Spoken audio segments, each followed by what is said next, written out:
been engaged in international infrastructure business, including bidding, quotation, contract management, project management, business development, among others. Please welcome Mr. Wang Lijie, DGM, China Railway International Group, China. And with this, I take the pleasure of handing over the floor to the session moderator, Mr. Kanak Dixit. Thank you, Ms. Hapa. We start today's session with a presentation by the Joint Secretary of the Ministry of Infrastructure and Transport, Mr. Sigdel. Some of the presentation.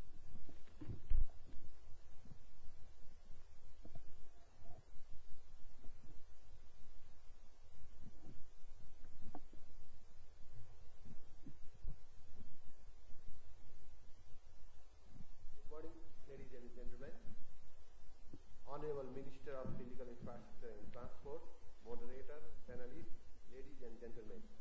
I am delighted here to be the presenter of this session. The theme of the presentation is private sector investment in transport infrastructure. I will be more concentrated on private possibilities of private infrastructures in Nepalese context.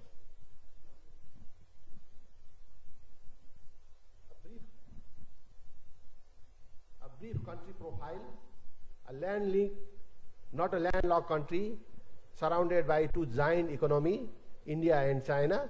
The unitary to federal structure recently has been transformed from unitary to federal structures, and three tiers of government, federal, provincial and local level of governments. Economic growth rate of recent 2017 estimate is 6.3%, and we are expecting economic growth of around 8% in this fiscal year.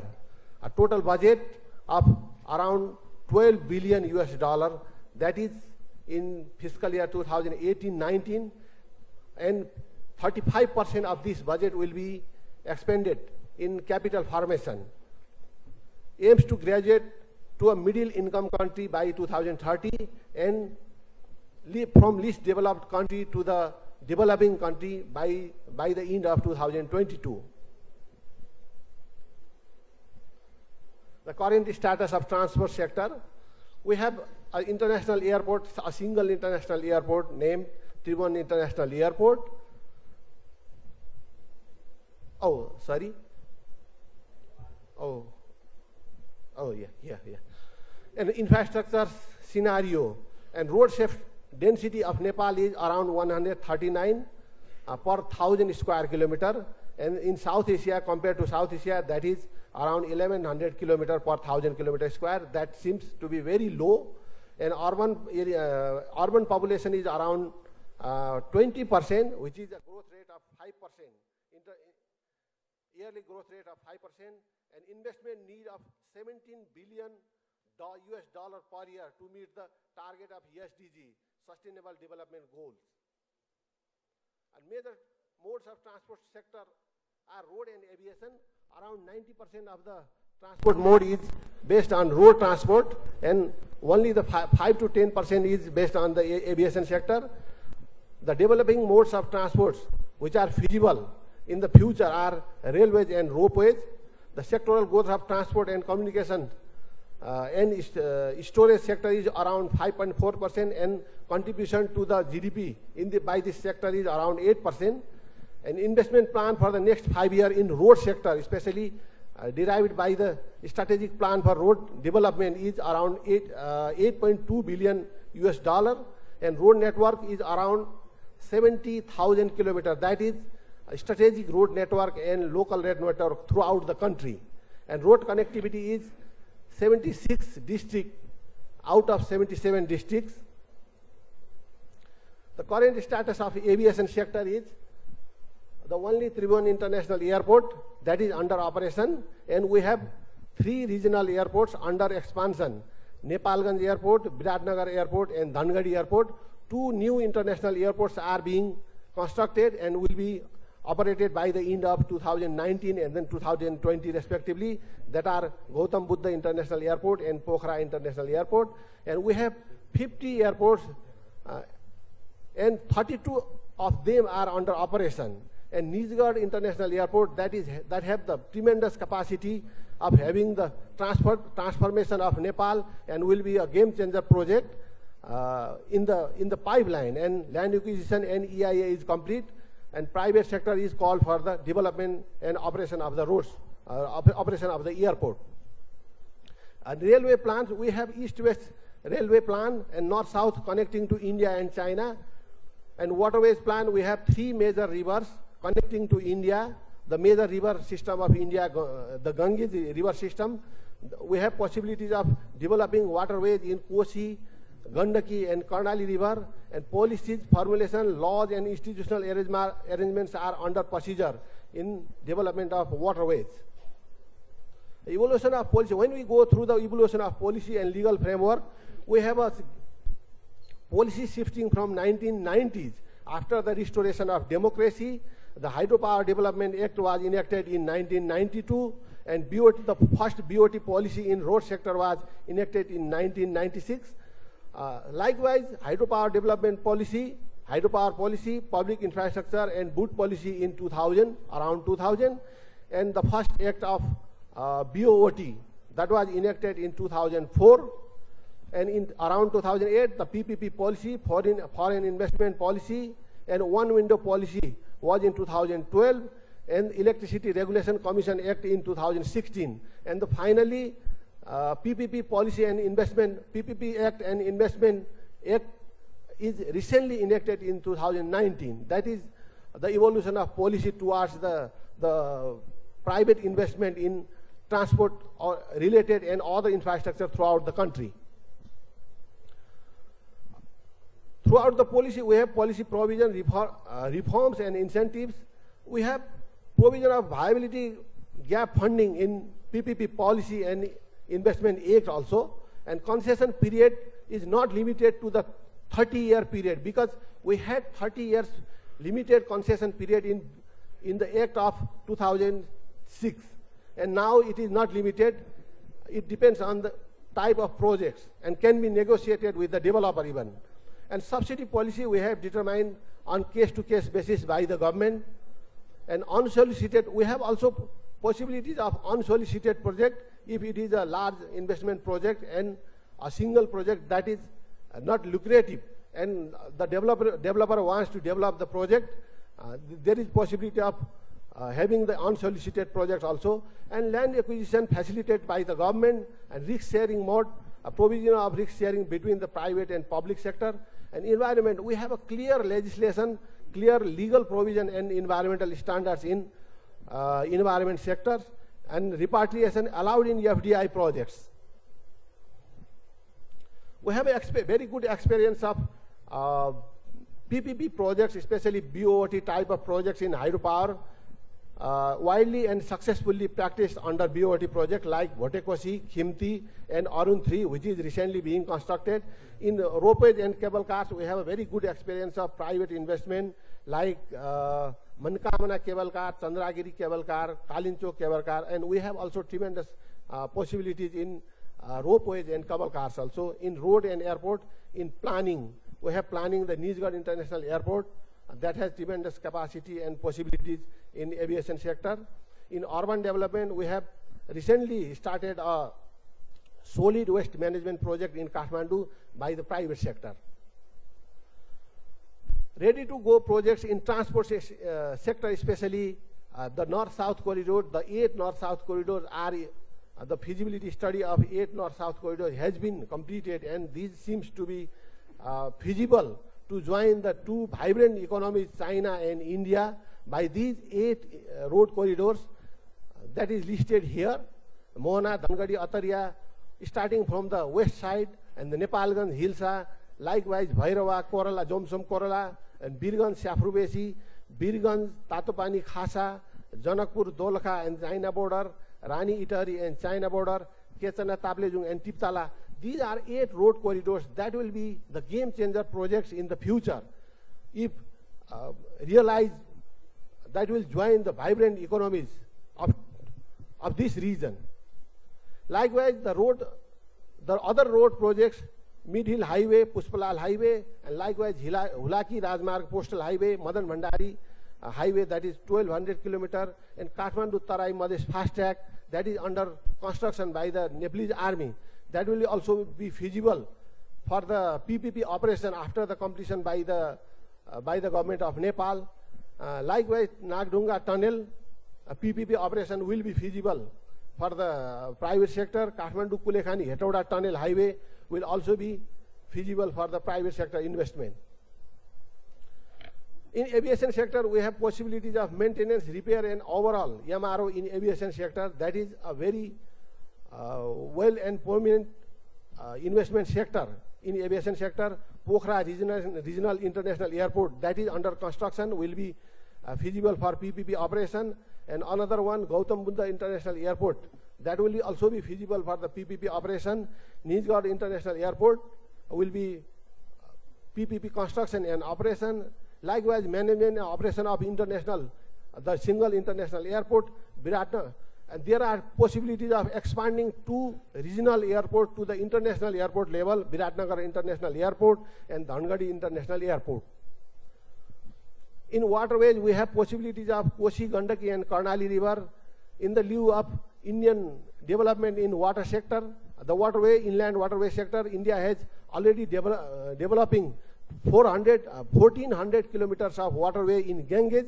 All the waterways of Nepal are joining India, so there are tremendous possibilities of development of waterway in Kosi, Gandaki and Karnali rivers. In cable cars, we have possibility of Jomsom, Muktinath, Swargadwari, Pathibara, Maula Kalika, Jalpa Devi, Annapurna, Sikles, Khaptar, like other also possibilities of developing the cable cars. In bus rapid transit, we have possibilities of ring road in Kathmandu, Buddhist circuit, Ramayana circuit. In metro rail, Kathmandu Valley metro rail will be feasible and lucrative for the private sector investment in PPP sector. Likewise, in urban transport in major cities, Pokhara, Viratnagar, Nepalganj, especially in the mass transportation development, and interstate and intrastate public transportation facilities will be feasible for the mass transportation projects in this sector. Likewise, in railway, we have already finished the East-West electrified railway, DPR of electrified railway, that have 5 different sectors and ready-to-go project. And we have already started to have discussion with the international agencies in developing the East-West railway. And likewise, in Kathmandu, Pokhara, Lumini electrified railway and Kerung Kathmandu railway, that is 72 kilometer, is feasible, will be feasible and game-changing for the country. And opportunity in this sector is we have a very few and less infrastructure developed throughout the country till now, and there is very huge infrastructure gap. So we have tremendous possibilities of developing the infrastructure in this sector. And the next one, government's priority for infrastructure development. There is a common consensus of political parties and government in developing the infrastructure sector. And recently, after the last election, we have political stability and consensus on FDI also. And enabling business environment is the prime motto of the government, and there is a strong political will. So there will be good enabling environment in this sector, and conducive institutional and legal environment. And the last one is sound law and order. Of course, these are not only the opportunities; there are other tremendous opportunities which can be harnessed after the investment of private sector in this sector. Thank you very much.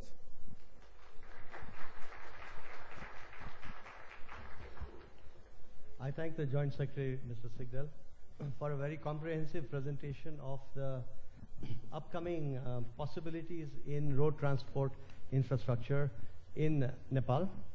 With the permission of the Chair, Minister Mahaseth, we will now proceed with the program for the day, for this morning. The panelists will be speaking from the chair, so we do not waste too much time going to the lectern, because we have 5 panelists and very little time.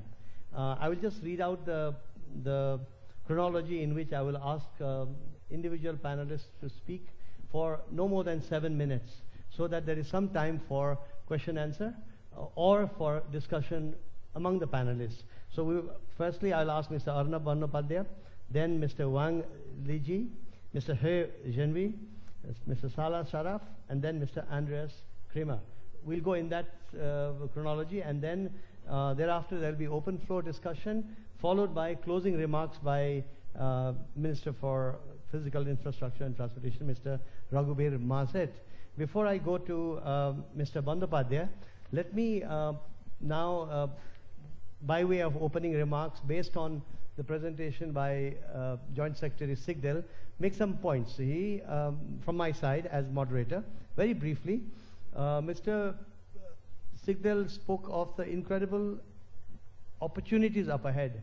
Let me start with, as a journalist myself, by speaking to you in relation to his presentation about the incongruities that we are trying to get out of.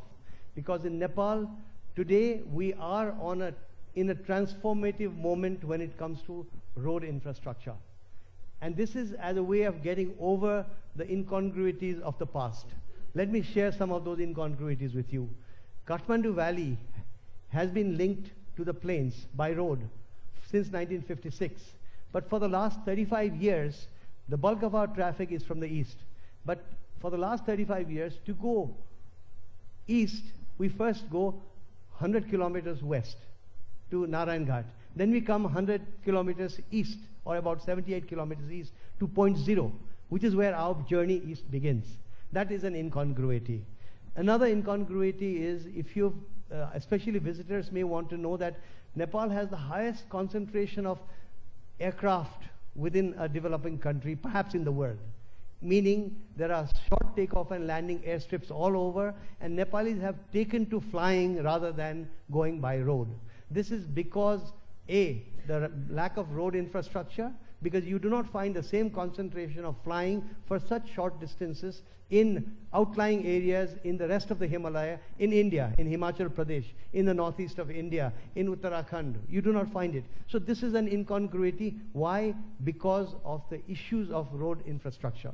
The other incongruity is we suddenly are at a point of explosion of road infrastructure, but the quality of the road infrastructure is in question. District roads are mostly designed by the bulldozer or a backhoe operator rather than engineered.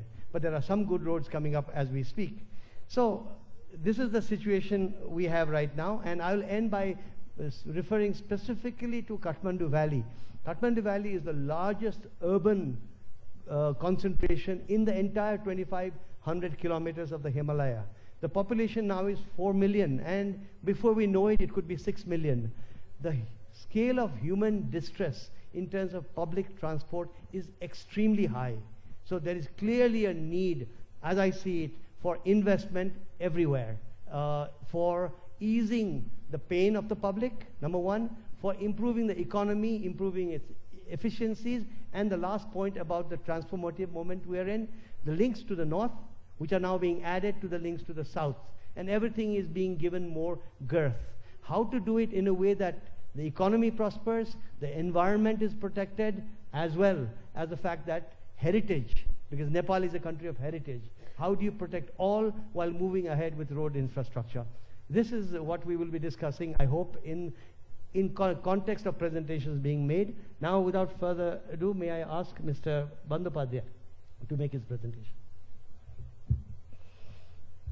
Very good morning, Kanakji, Honorable Minister in Chair, Mr. Sigdel, my fellow panelists, and ladies and gentlemen in the audience. It's indeed my privilege to be with you this morning. I'm going to actually talk about waterways this morning. It's not because it's a cool thing to do in South Asia, because it has almost become an imperative for all the South Asian countries to diversify into more greener and energy efficient mode of transport. And as you must have seen in the presentation and as you must have heard, this country, the whole transport matrix is completely unbalanced because it's fully reliant on roads. If you are frowning how a land-linked country, I like that phrase, sir, like Nepal, can actually augment its inland waterways, we have to, I think, enlarge the vision from inland waterways to multimodal. And I will tell you why. What's happening in this region is we are facilitating India and Bangladesh to promote a shared vision of developing a waterway corridor linking National Waterway 1 in India, which is Ganges, with National Waterway 2 in India, which is Brahmaputra in northeastern part of India, seamlessly through the Indo-Bangladesh protocol route. This is actually a 4,000-kilometer corridor, which has all the potential to become the future growth corridor of South Asia. Why I'm saying so? Because this is just not dredging these rivers and developing the fairway, but both of the countries are actively looking at several other issues, including developing multimodal river ports all along the way, both on National Waterway 1 and National Waterway 2, and similarly in Bangladesh, also developing logistic clusters around these ports.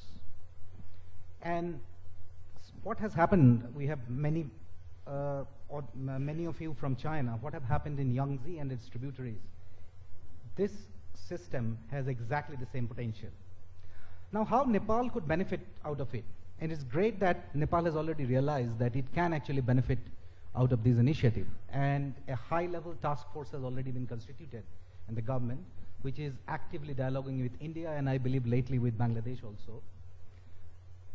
As Mr. Sigdel mentioned, you have at least 2 rivers which are linked to this system, both on National Waterway 1, Gandaki, which is of course known in India as Gandak, and Koshi. And in both these rivers, India is also having a plan for improving the navigability. So that's a great boon for Nepal, I would say. But it doesn't stop there.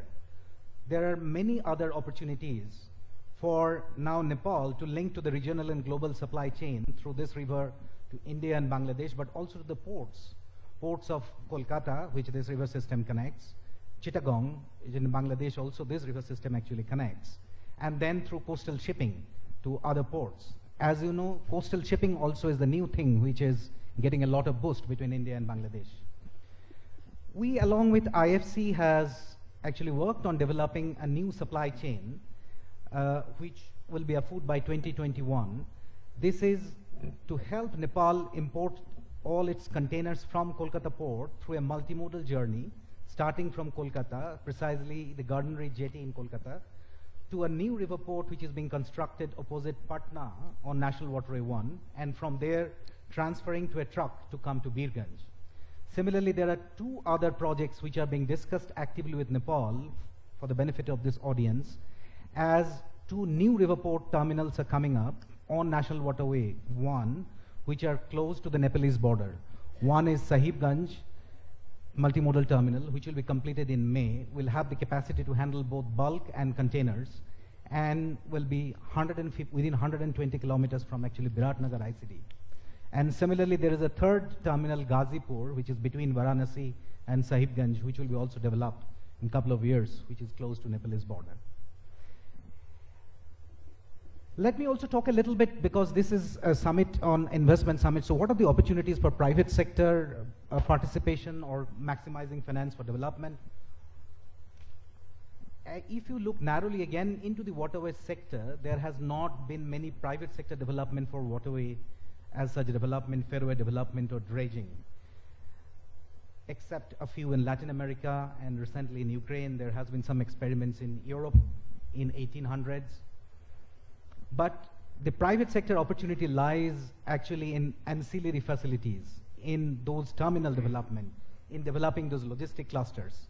And I believe that is the future of South Asia, that is the future of Nepal, where even if the river terminals which are being constructed, the private sector can come in as a concessionaire for 20 or 30 years, can bring in equipment, and can also foster the whole logistic development around those terminals, including constructing warehouses and many other, the export and import goods processing zones. You have 2 minutes left, Mr. Bandyopadhyaya. I'm sorry. Yeah. No, I'll just finish. So I think here lies the opportunity for private sector to come in. The opportunity for private sector also to come in is linking this various infrastructure, because the vision has to be, as I was mentioning, multimodal in nature. And that could be any mode: road with rail, rail with water, even with air, it's great to see that you are actually developing a new international airport in Viratnagar, which may also have some freight potential in future. And I think that is the way to go in Nepal, to bring in private sector for developing those ancillary infrastructure, those connectivity structures, those logistic nodes, and not just looking exclusively on the transport infrastructure like roads and rail and waterways as such. I'll stop at that, sir. Thank you. That's very good, and we can come to a discussion if there are more queries from the audience. The reference to waterways, that your focus on waterways, I think is appropriate, because in Nepal, the debate on waterways, or the focus on waterways, has actually begun from the political leadership, and the rest of civil society, academia, is actually rushing to understand this arena. So your presentation is very useful in that context as well, Mr. Bandyopadhyaya. Now from waterways, let's go to railways. I ask Mr. Wang, Lijie, to make your presentation, please. Yes. Good morning. Namaste in Nepal, Namaste. Now, Honorable Minister and the Honorable Mr. Dixit, thank you very much for your invitation for the Nepal Investment Summit. And I wish it's a successful summit. And at first, the Honorable Minister, I'd have a proposal. Now the summit is 2 years once. So I suppose we can take it 1 year. Each year, one. And also, I propose the summit can not only in Nepal, also to other countries, also shift to the other countries. This is my first proposal for the summit. And within several minutes, in a short time, I'd have a very short introduction of the company. And we are looking for the opportunities of investment here and what I'm thinking. Okay, thank you. So I'm from China Railway Group Limited, CREC. China Railway Group Limited is the second largest company globally, and it owns 300,000 employees, and the turnover is more than 100 billion US dollar.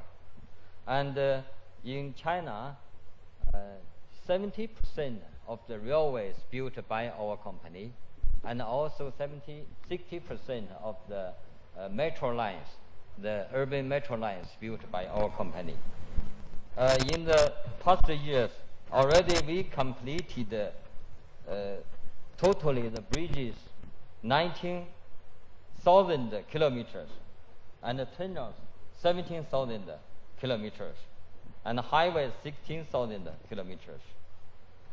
Globally, now we are in the list ranked 56 in Fortune 500, and CREC was ranked second in ENR's 2018 top 250 global contractors.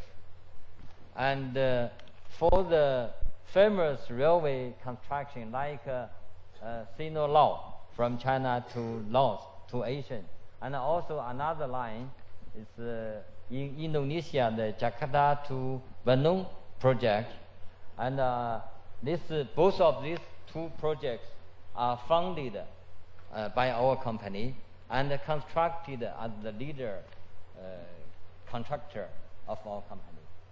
And now also we are pursuing the connection lines from China to Myanmar, China to Nepal, China to Kyrgyzstan, and China to Kazakhstan. This is the one belt, the belt and the road construction. We are doing this. In Nepal, CREC also is a famous company. We are doing the Baribabi tunnel project in northern Nepal. And this project is constructed very smoothly, and it will be complete next week.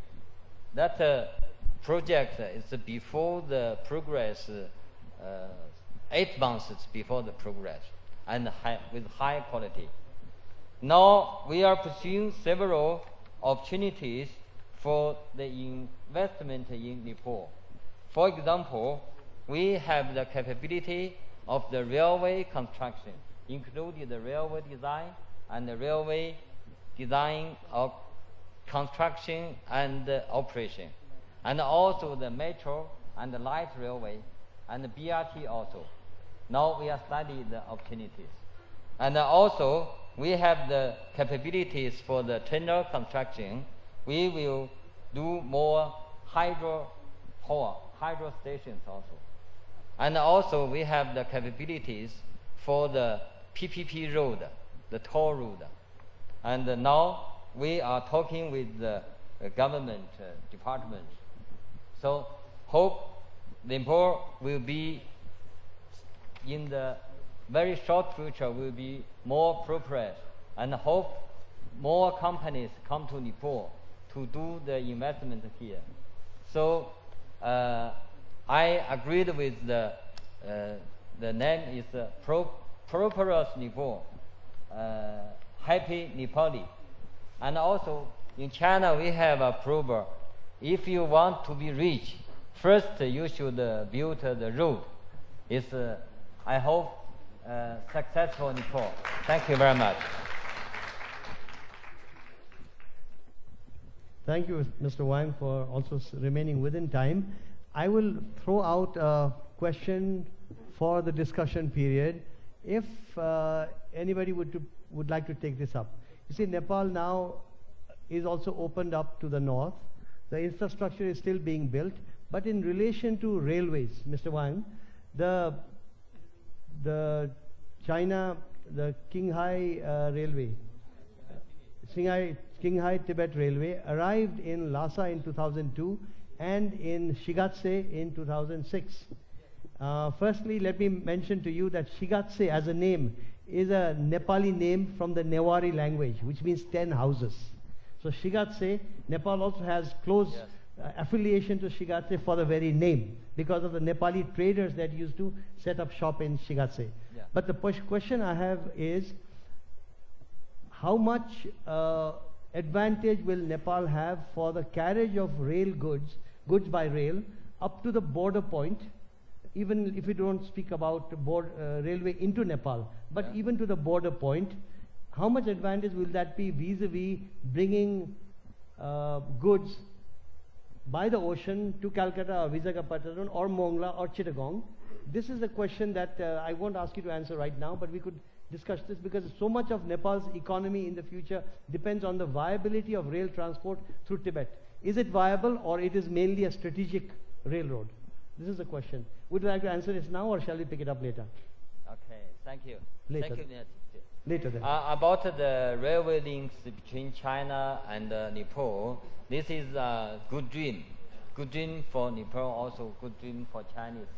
Because in the many years ago, our former chairman Mao, and he said this is a dream to link the railway to Nepal. But now the dream is coming, and not only linked to Kathmandu, also we hope it linked to Pokhara, linked to Lumbini, and also linked to India.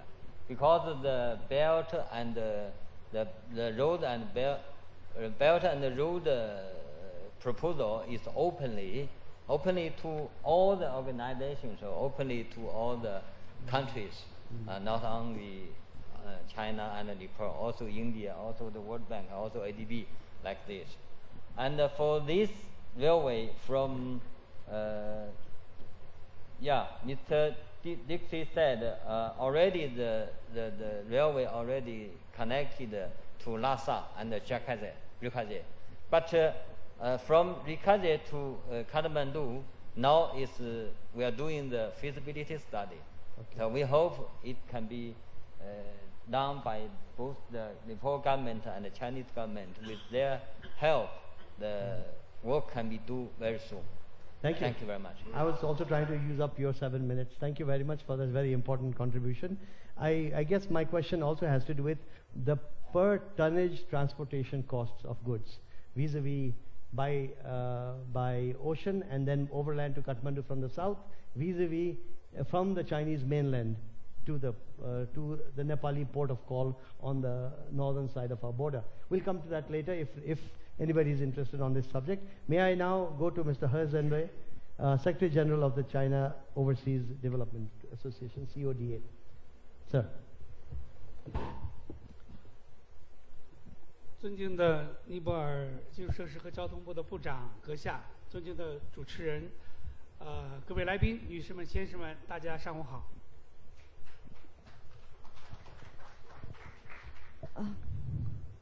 Dear Your Excellency, Mr. Minister, and dear all the guests, ladies and gentlemen, good morning. 首先我必须跟主持人也提个小小的要求，因为刚才主持人谈到了每个人只能讲7分钟，但是很遗憾，我不能像我们中铁王总那样讲一口流利的英语，尽管我的俄语很不错，所以说我必须由我的助理来担任翻译，所以我申请我的这个讲话能够给14分钟。First of all, I would like to have a request that, as the moderator said, each speaker will have 7 minutes time to give a speech. And because I don't speak English, unfortunately, so I have to be interpreted by my assistant. So may I have more time, like double? 这次来尼泊 I 尔 will give you 10 minutes maximum, sir. Thank you. 10分钟，10分钟。 ，OK。 Thank you very much. 这次来尼泊尔呢，是我第一次来尼泊尔访问，这个也是受我们中国国家发展改革委员会的委托，特地来参加这次投资峰会。 This is my first time to come to visit Nepal, and we were designated by our National Development and Reform Commission to organize a delegation of Chinese companies to participate this summit. 所以我们中国产业还有发展协会特意邀请中国的一些企业对尼泊尔投资感兴趣的企业，特别是我们的一些央企，像包括中国中铁，也包括三峡集团，也包括中铁建，也包括这个我们的葛洲坝集团，还有我们的一些地方的民营企业，他们都对尼泊尔投资很感兴趣，所以这次来参加这个峰会。 So we organized a delegation, including some state-owned companies of China, such as CREC, CRCC, and China Gazouba Group, as also some famous private companies. We organized a delegation come. 那么昨天上午我们参加了整个全体的大会，给我最深的一个感受，也是让我感到很惊讶的是，我们这次投资峰会吸引了这么多的来自于全球各地的参会代表，以至于我们的会场很多人都在站着，这种情况非常的好。其实我们也经常办过很多的活动，如果我们的投资峰会每次都能够吸引这么多人来参与的话，这本身就证明我们尼泊尔是充满着投资机遇、投资机会的。 Yesterday morning, we attended the opening and plenary. We were so surprised that there were so many delegates from all over the world come to attend the summit.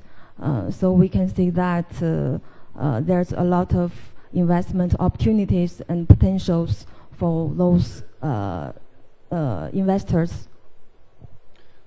昨天利用一些这个时间，我们还是到尼泊尔、到加德满都城市转了一下，感觉到基础设施的确是非常的薄弱。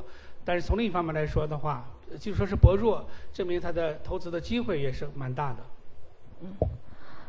Yesterday afternoon, actually we get out for a little tour about Kathmandu, and we felt that Kathmandu has a really poor infrastructure at this moment, so we can see that there's a large space to improve.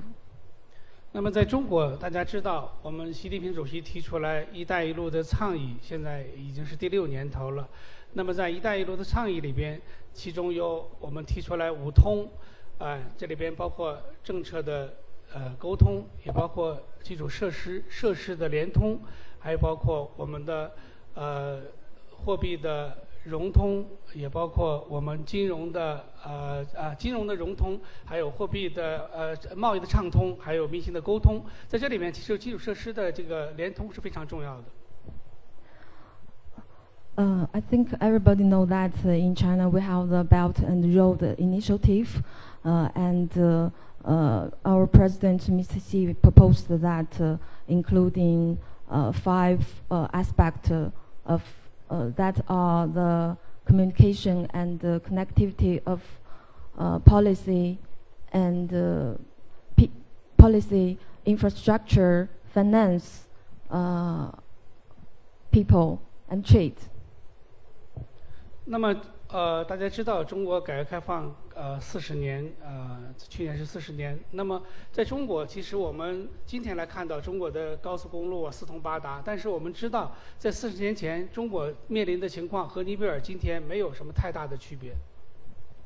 We also know that China has experienced a 40 years opening up and reform. Actually, before the 40 years ago, we were the same with Nepal right now. 记得当时我们改革开放初期的时候，中国人提出了一句话，叫"要致富，先修路"。I still remember at the very beginning of our opening up and reform, all the Chinese people said that if you want to get rich, you should build the road first. 所以政府当时制定了很多的优惠的政策。我们当时主要吸引来自于亚洲开发银行、来自于世界银行的这个国外政府贷款的投资。So at that time, our government released a lot of incentives and preferential policies to invest the foreign capitals and foreign investment, such as from the Asian Bank and World Bank. 但是我们采取了非常有用的一个政策，就是我们要采取收费，这个一定要允许这个建这个高速公路一定要去收费，然后我们通过收费来偿还我们的贷款。And there's a very practical one of the policy, that is we used the charged road. We charged for the people who pass the high speed road, and we repay the debt by it. 所以说，如果当时中国政府也很穷，也没有钱，如果完全只让政府来投资的话，这个基本上是没有可能的。通过这样的一种可以去收费，通过去凡是让使用者来先进行一个投入，然后开始通过收费偿还贷款，这种方式是非常可行的。今天的中国的高速公路的确发展起来。So at that time, the Chinese government were also quite poor and has no money to invest in the infrastructure. So taking use of the charged road is a good way to make it, practical and implement it well. 那么很显然一点，马上最后。 We have 2 minutes with 好， apologies. 最后，那么很显然一点的话，我们这个基础设施，我想在这说一个观点，就是说，它不仅仅是为了修一条高速公路，也不仅仅是为了建设一个机场，而重要的是通过这样的基础设施建设，带动了工业化的一个发展。这样，比如说在尼泊尔，我们建一个机场，还是建一个高速公路，你可以带动整个建筑材料的这个工业的发展。这样的话，对尼泊尔的工业体系建设是非常重要的。 I want to emphasize one point, That is, it's not only to build a road or build an airport. Actually, it can also bring and improve the industrialization of Nepal.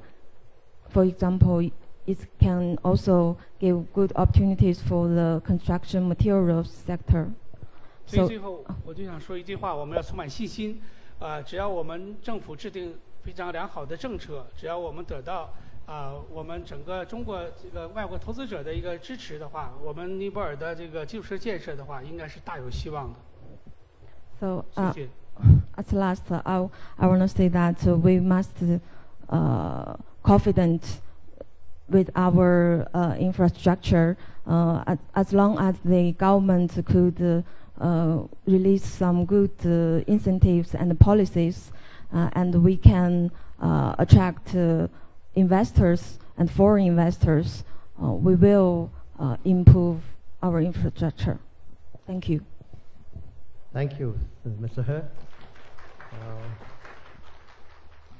Now we will move on from institutions to the private sector, because if we are talking about investments in infrastructure, particularly road infrastructure in this context, then we will obviously have to listen to what the private sector has to say. And I think in our panel here, the person who could be called absolutely private sector is Mr. Salah Sharaf.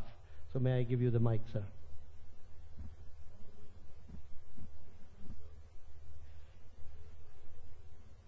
Honorable Minister, Excellencies, ladies and gentlemen, it's indeed a pleasure to be here at the Investment Summit in Nepal and to see the international community participating, which shows the confidence in the investment in Nepal.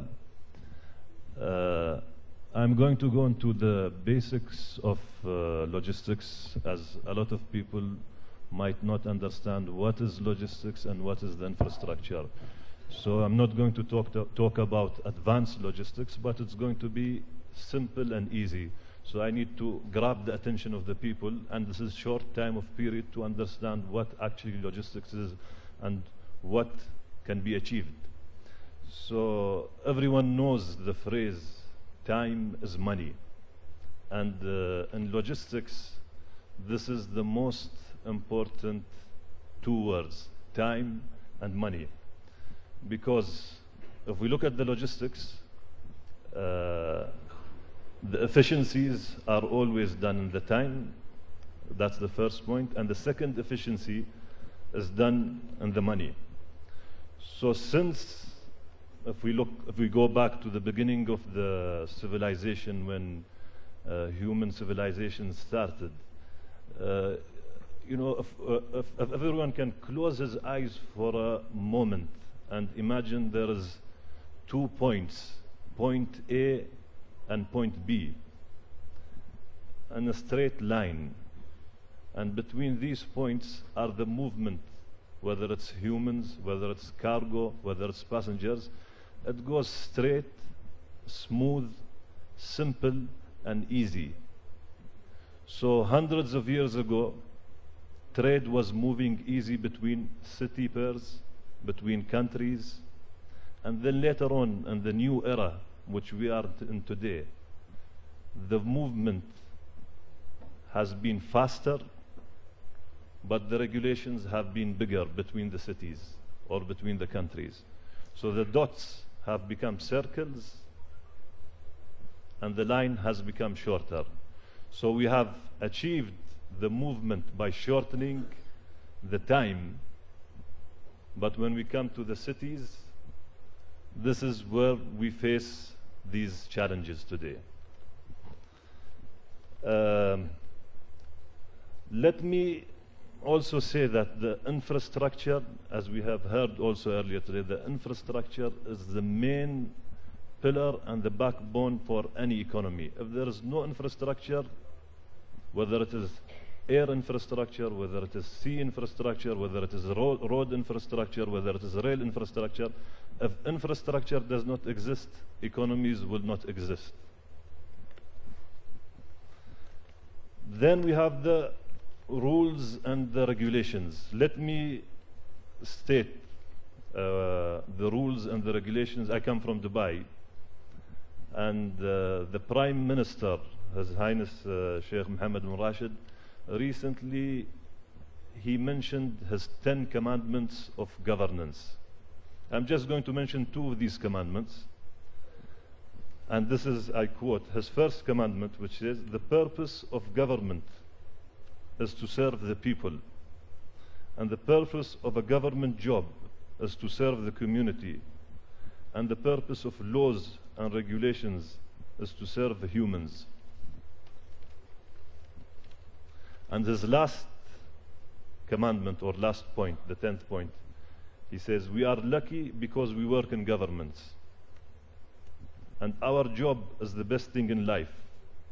With it, we change lives of millions for better. So let me ask a question here. Why has Dubai become successful, and how it has changed the lives of millions of people who are living there? And this attribute goes to the father of our current Prime Minister, Sheikh Mohammed, the late Sheikh Rashid bin Saeed Al Maktoum. In the 1960s, when Dubai was just a small town, he ensured that the 2 important places were built, and the investment was built in these infrastructure. The first was the airport, and the second is the port. He removed all the rules, removed all the regulations, and made it easy and welcomed everyone to come. And after 50 years from 1960, today we see what the success is there. So Dubai has grown today because of the ease of doing business. So in logistics, it's always important that the ease of doing business is the main thing where attracts investors to come into any nation or any country. And we are, I can say that we are very proud that we have committed to invest in Nepal, and we have seen the positive response from the various government authorities, and we believe that Nepal, the opportunities in the infrastructure will grow, and we'll see that country will be growing. As we heard here today earlier, it's not a landlocked country, it's a land-linked country, and it can become, whether it can become the Singapore of the region, it can become the Switzerland of the region, Nepal can become that, you know, economy which will be the center focus point. Thank you. Thank you, Mr. Salah. The touchstone, as you mentioned, is ease of doing business, besides infrastructure, of course. And in this full spectrum of ease of doing business is linked through many, many parts of the spectrum to the first point, which is political stability. And all Nepalis who hope for incredible growth, that our geography and our climate, our placement, our location, our people, all of that comes together. The one thing that seems to be missing to move towards the touchstone of ease of doing business is political stability. So that's the hope. And not just political stability, but political stability in the case of Nepal in a democratic setup. So this is where I think Nepal is trying very hard to move towards, which is also the reason for this summit here. May I now move then to Mr. Andreas Cremer, who is with an arm of the KFW, an agency that Nepalis know well, arm known as the DEG. You have 7 minutes, sir. Yes, thank you very much. The Honorable Minister, Secretary, Mr. Dixit, valued panelists, it's an honor for me to speak here today. I arrived in Nepal yesterday, and I had the opportunity to talk to many entrepreneurs, people from banks, government officials, and my reflection of the last day and a half is there's quite a vibe going on in Nepal these days. It's impressive. It's really, really nice. And I want to touch on a few things that the panelists already mentioned that I also think are important one way or the other. So to support my colleague from the private business, as you rightly mentioned, DG is the private sector part of the KfW Banking Group. KfW Banking Group, together with other organizations of Germany, are well known in Nepal, providing relief after the earthquake, or also spending money in the public sector in Nepal. But right now, and that's the reason why also DG is sending a representative to this summit, is how to unlock private capital, how to really make it real that there is this consensus of the government to unlock foreign direct investment into this country. Because what was rightly said by the panel, yes, there is money coming in, and necessarily money from ADB and the World Bank to do a lot of necessary things here, but to really lift Nepal and the infrastructure investments that are necessary to the next level, the only way to really do that is to set up ease of business, a framework where foreign investors have the confidence to come into this country and to invest with their private capital into good projects. And that is what DG can facilitate. I am responsible for infrastructure, energy for the regions Europe, Asia, Middle East, across all different sectors of infrastructure. So I have a very good picture, understanding of different setups, different frameworks across different countries in this region. And there are good examples where Nepal can also look at and say, why did countries succeed in doing the way of business they are doing, same as in the Middle East. So Nepal does not have to invent the wheel again. A lot of people already did that for you. So look across the borders and look what is necessary to really facilitate bringing private capital into this country. And DG is active in financing one of the hydro projects already with private capital. We're providing a senior loan to Lower Sulu, which will hopefully be COD'd by the end of this year, maybe beginning of next year. Similar, we're looking at another hydro opportunity, also providing financing. So the point is, it is really possible to access private capital. DG really wants to play a role there, and not only in the infrastructure place, but one other very important thing is, hopefully there will not be a credit crunch in Nepal. So DG is also, and other DFIs and IFIs are in the position to provide also financing to the banking sector. So that also goes hand in hand. It is very important, in order to lift Nepal to the next level, is to facilitate foreign direct investments. The question I have, the wish I would ask the government is really set up a framework where people would have the money to invest and also to mobilize more private business, that they feel comfortable in certain challenges. So one challenge, of course, is foreign exchange rate. But again, there are possibilities to overcome those challenges. So in terms of traffic, one risk that lenders usually don't like to take is traffic risk. So let's work on a framework where there are capacity-based schemes that help private investors to overcome this. Let's try to shift risks where they belong. Some shifts have to be borne by equity and sponsors. Some shifts can be taken by senior lenders. And for some things, government has to step in and to provide the right framework. So everybody has to work hand in hand. And again, coming back to my opening remarks, I really believe that Nepal is on the brink of going somewhere. Over the last 2 years, a lot of things for the better in Nepal have changed, and let's all work together on this and continue on this path. And DG, KfW Banking Group is very much committed to provide financing to Nepal. That is the reason why we're here. I'm happy to talk to anybody of you looking for good projects that we can provide private funding to. So thank you for having me. That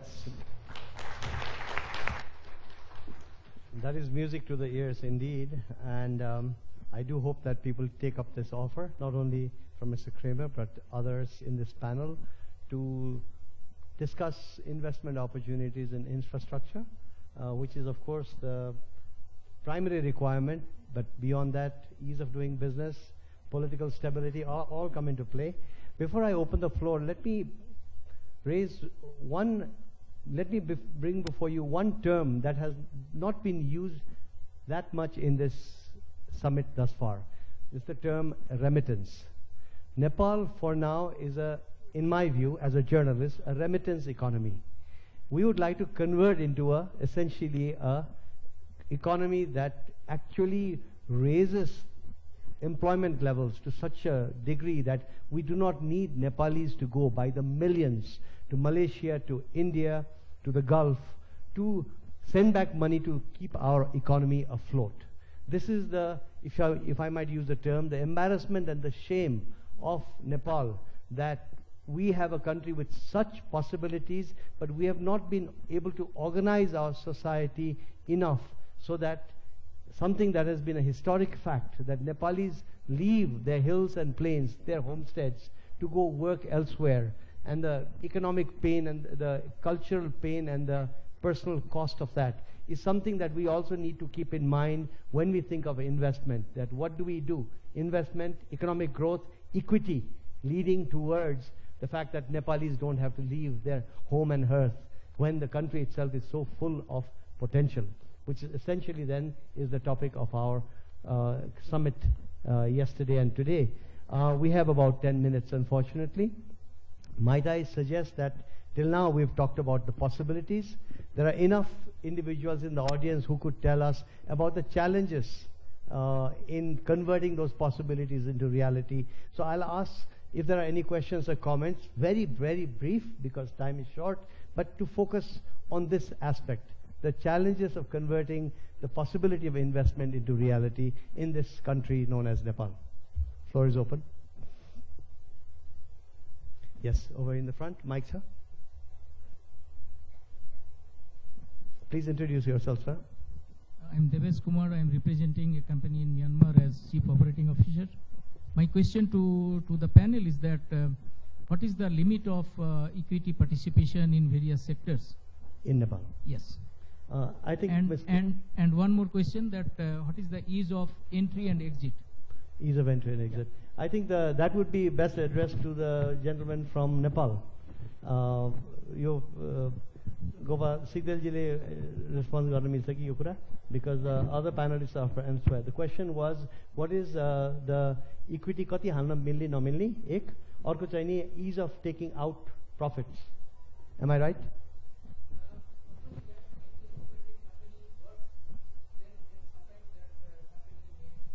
Like to exit. Yeah, also to exit, to close up shop and exit. Yes, ma chahi ni ke sab? Mike ma.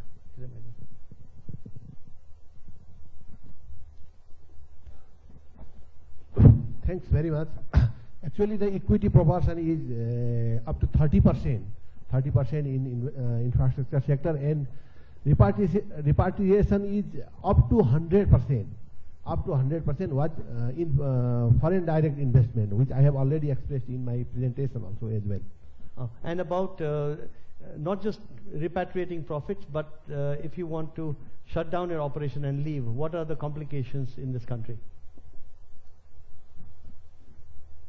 That should be, I think, that should be well expressed in the negotiation or the document which the government provide. Okay, I think it's an important point, and we could discuss this further. But at least you have flagged it for now, and thank you, Mr. Sigdel. Mr. Moto, bye. Oh, bye. Uta yaar, no paro yaar. Uta.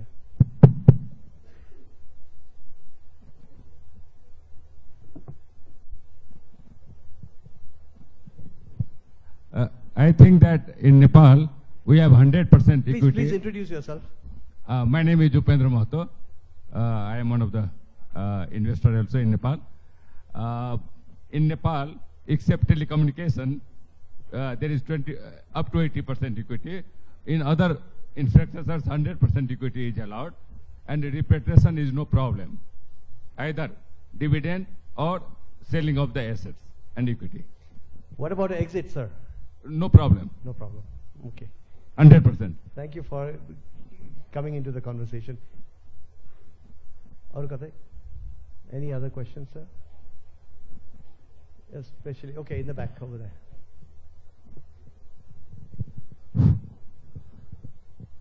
My name is Prakash Pon. I'm from Hong Kong. I'm representing Hong Kong Nepalese Business Association, and I'm a member of NRNA. I don't have a question, but I have a suggestion to the government. I believe Mr. Secretary already provided the information, which we have gone through. According to the information, which seems very practical and hardworking, but in fact, as Nepali, as a member of NRNA, what we are feeling is the government has to take serious initiation on the policy backing level, especially developed country. We've been living in a developed country like Hong Kong and the UK. How those countries are developed, we have a practical experience over there. Being a involvement of construction, infrastructure development in Hong Kong, and compared to Nepal's infrastructure development, the difference is government hasn't have a proper planning, proper engineering process, procurement process, and then construction capability. The way country is suffering every year by landslide, flooding, and earthquake, it is very important to take an initiative by the government to rectify those things. For an example, I just want to give a suggestion that my experience, because we didn't have a chance to be in a panelist at the moment, but I just want to give a suggestion to the government. If the government can take an initiative on that area, then especially planning. Thank you. Yeah, thank you, brother. Prakashji, thank you. For the audience who's not from Nepal, the NRN is an organization of overseas Nepali who are very keen to support Nepal's own efforts towards growth, economic growth, and through investment in this particular instance. So thank you, Prakashji, for your suggestions, and the Minister Mahaseth himself is present, so I'm sure your points are well taken. There's I think probably the second last question over here. Etad bhai.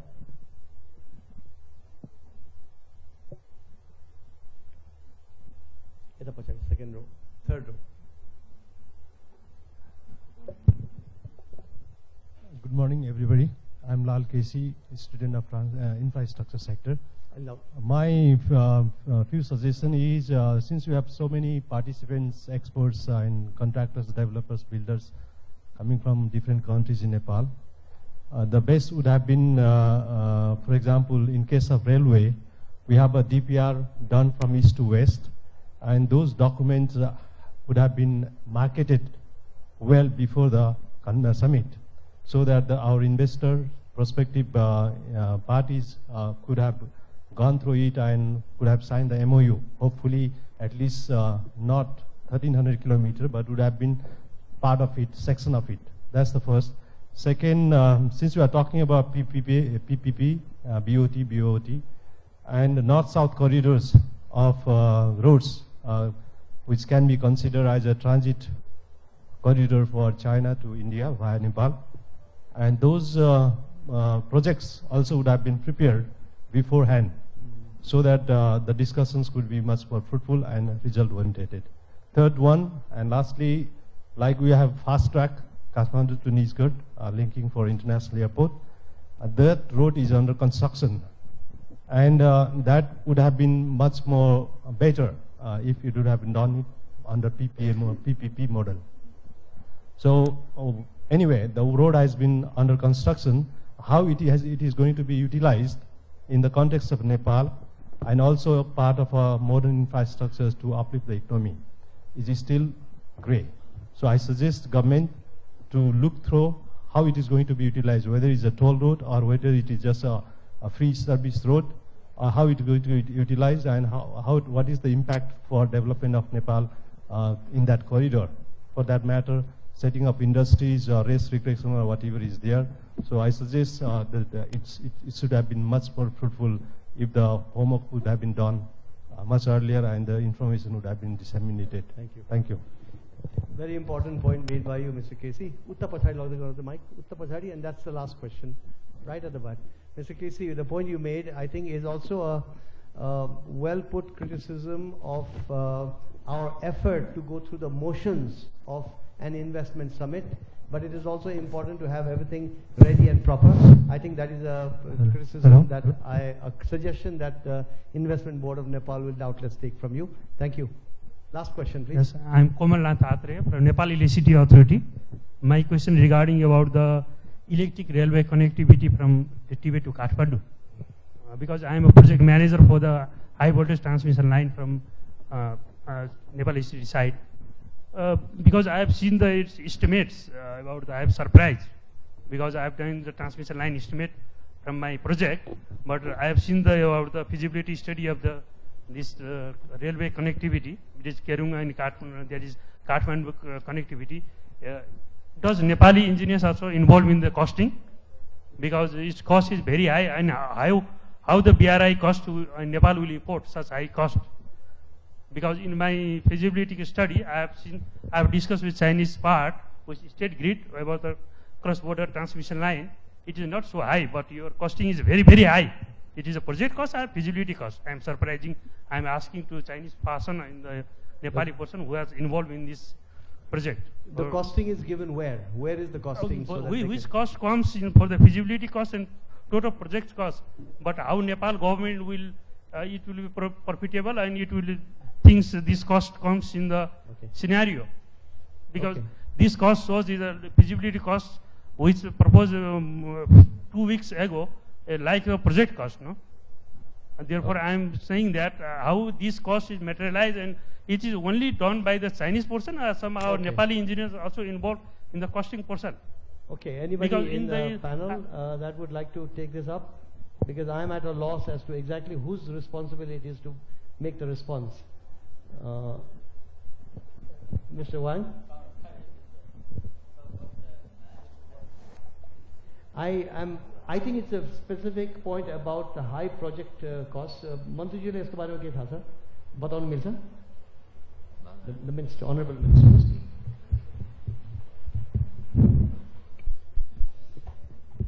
Thank you for your questions. Actually, up to now, we have not completed the DPR, just completed the pre-feasibility study survey.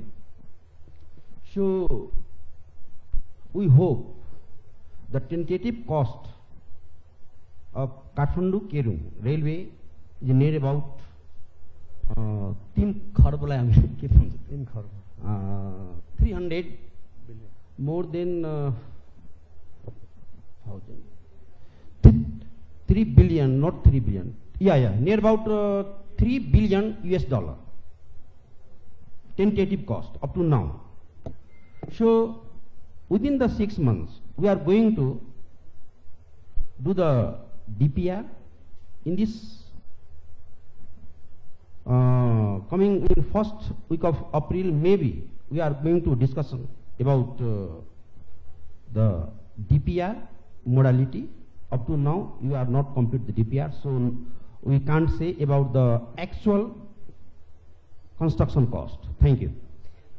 Mantriji, since we are coming towards the end of the session, and since you already have the mic, Sigdel ji ko ke यसमा थप्नु छ?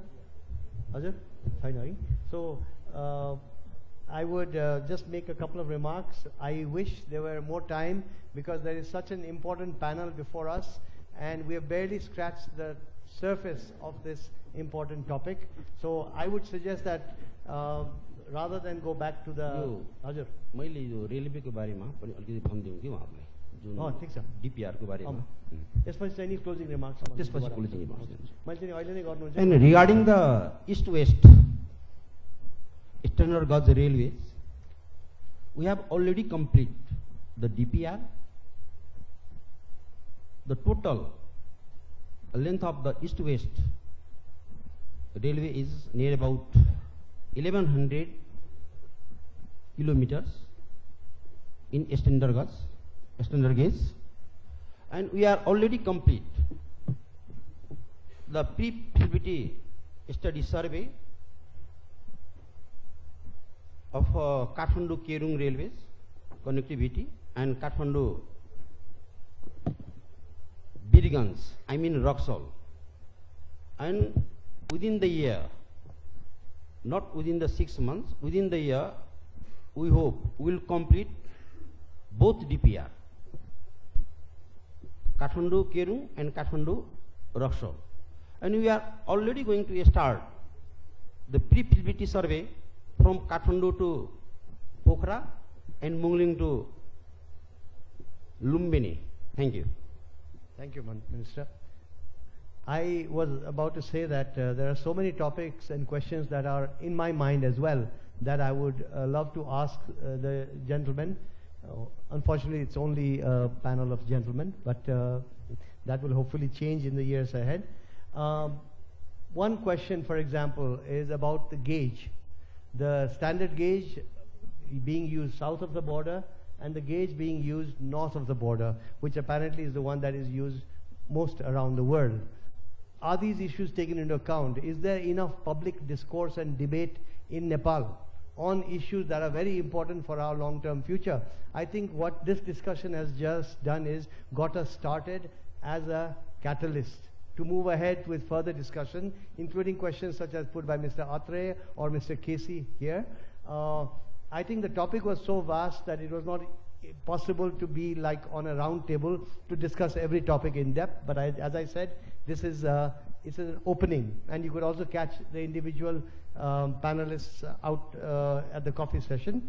I will end, before handing over for the closing remarks by the Honorable Minister, I'll end with only 2 points of my own, which again I will seek answers in future from the gentlemen in the podium and elsewhere. One is, these are indeed transformative moments, not just within Nepal, but in terms of connectivity north to south.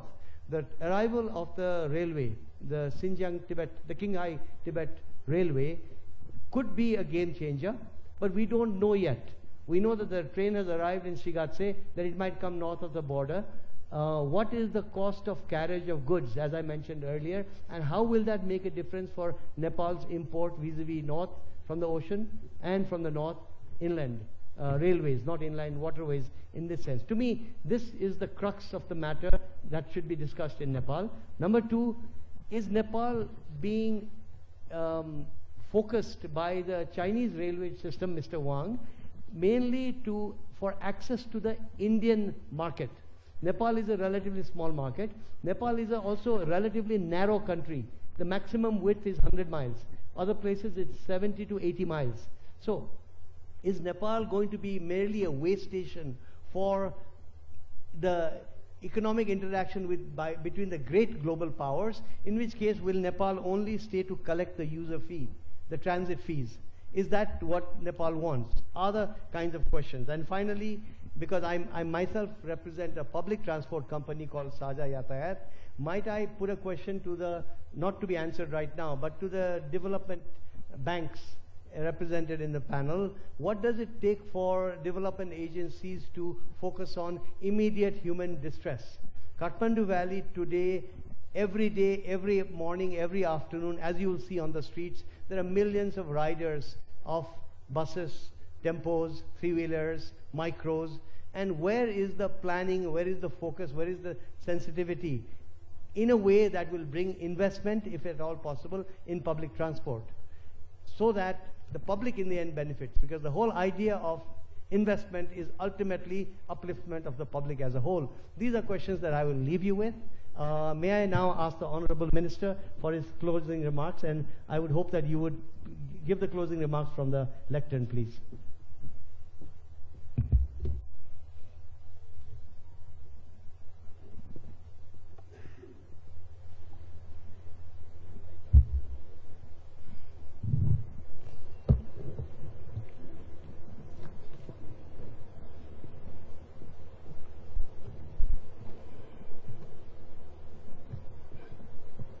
Namaste.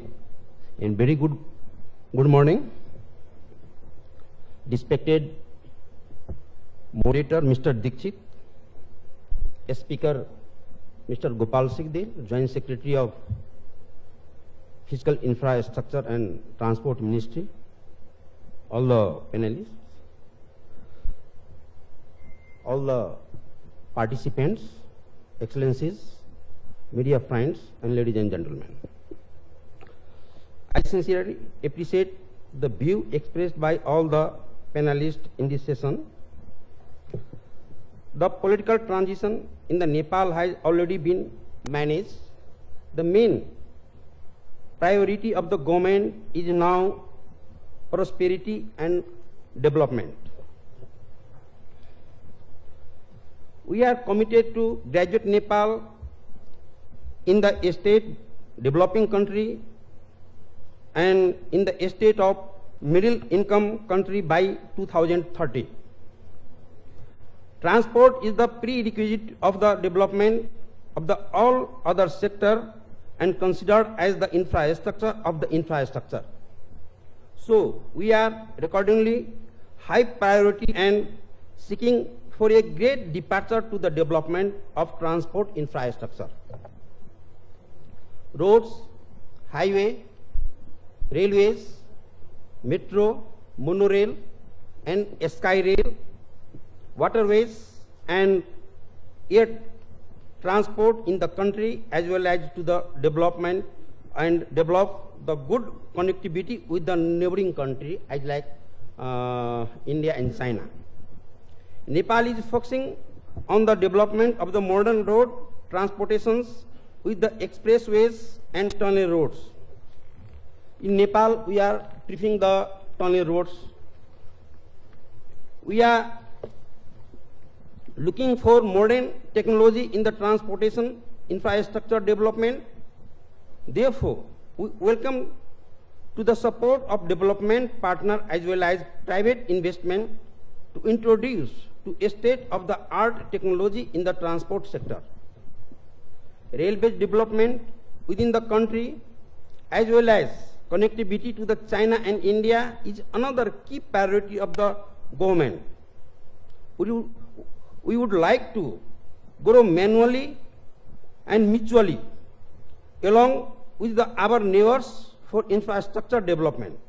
We want to take maximum benefit from the railway connectivity with our neighboring countries and hope that the private sector also collaborates with the government in the endeavor. We are also exploring alternative means of the connectivity with the development of waterways for connectivity Nepal to the other countries. Similarly, the government focus on the development and management of aviation sector through the partnership of public and private sector. We want to develop an excellent modality of PPP in this regards. We encourage private sector to explore way of partnering with the government on the development and manage the aviation sector. Transport infrastructure, highway, railways, and waterways are under the Ministry of Physical Infrastructure and Transport. As the Minister of this ministry, I am having conclusion with the development partners and private development or developer in many nations and international forum to develop and improve the transport infrastructure in this country to achieve the national target of the development. In addition, we are also giving priority to the government and by the government to develop the cable car as an alternative mode of transport in the touristic palace under the PPP models. The governments of Nepal is also planning to develop sustainable transport facility in the multi-modal basis, comprising air transports, roads, railway, and waterways for the long distance and to the integrated transport facilities comprising metro rail transit and bus rapid transit for the urban mobility. We are also in the process of increasing electrical model of mobility and sustainable transport by the developing electrified railway and electric vehicles as predicted in the 2030.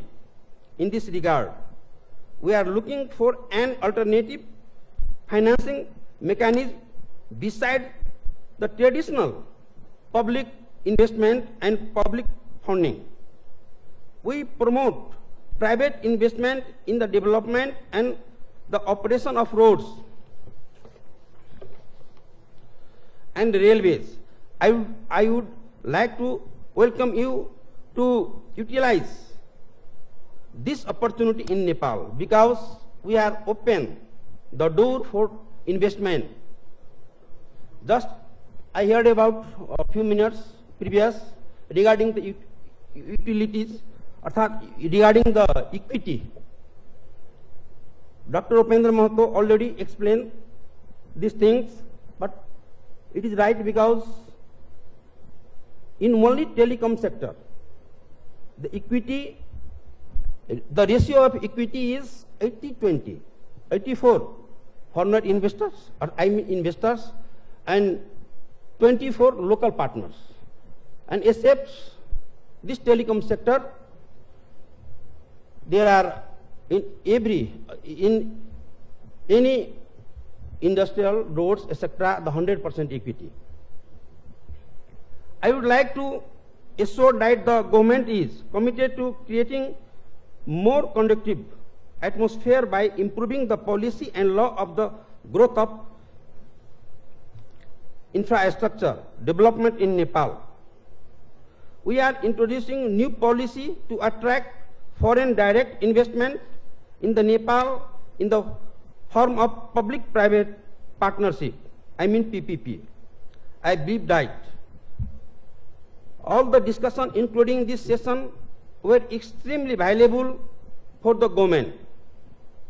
The summit provided a wonderful opportunity for all of us to come together and discuss infrastructure development opportunity in Nepal. I thank moderator, speaker and panelists for their important view expressed in these sessions. I sincerely appreciate the organizer for creating such a platform and hope the discussion will continue in future. Having said that, I would like to inform that this session has been included here now. Thank you.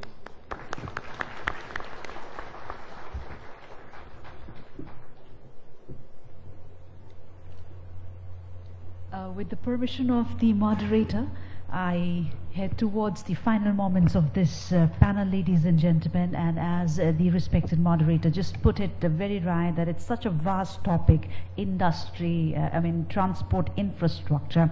What we could do in this limited time was just throw a pebble in that huge pool and spark that food for thought. And moreover, one of the major objectives of this particular summit is also to bring together all the aspirant investors and also the stakeholder entities herein and create that right network such that we could build on all the deliberations that have surfaced at this very forum. So we believe this panel could meet both these two objectives, and we cannot do without thanking the panel for this very comprehensive and thought-provoking deliberations in front of us, and to extend our gratitude, ladies and gentlemen, on behalf of the organizing committee. I have the pleasure of inviting Mr. Suraj Vaidya, who is the member of the organizing committee, also the chairman of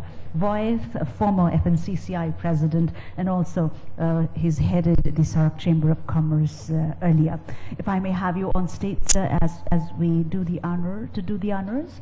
First and foremost, we present this souvenir, a token of appreciation, to the session chair, the Honorable Minister for Fiscal Infrastructure and Transportation, Honorable Mr. Raghubir Mahaseth, for gracing this ceremony and for guiding us just right.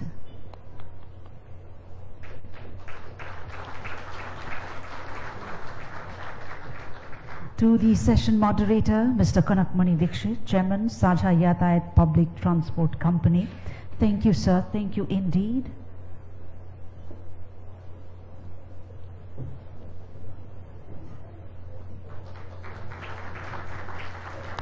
With much gratitude to the presentator, Mr. Gopal Prasad Sigdel, Joint Secretary, Ministry of Fiscal Infrastructure and Transport. Mr. Gopal Prasad Sigdel. And to our distinguished panelist, Mr. Arnab Bandyopadhyaya, Lead Transport Specialist, the World Bank.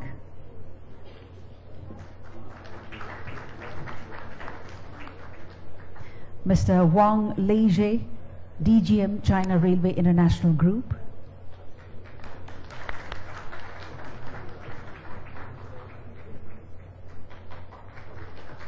Mr.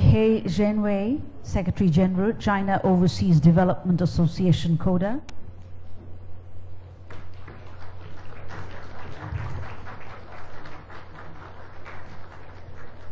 Mr. Salah Sharaf, Director General, Sharaf Group.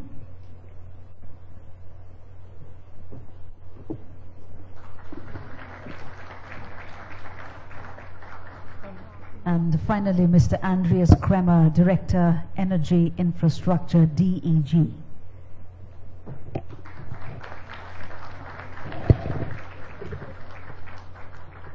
And as we thank the panel one more time, I request all of you to kindly step forward for a group photograph. And yes, a special thanks to the forum as well for your very important inputs and for your proactive participation. Ladies and gentlemen, this brings this panel on transport infrastructure to a conclude. We take a short break of about 10 to 15 minutes, and I request all of you to get back to this particular hall for the plenary. Next up is the plenary session on investing in Nepal, which is an experience sharing session. Thank you once again.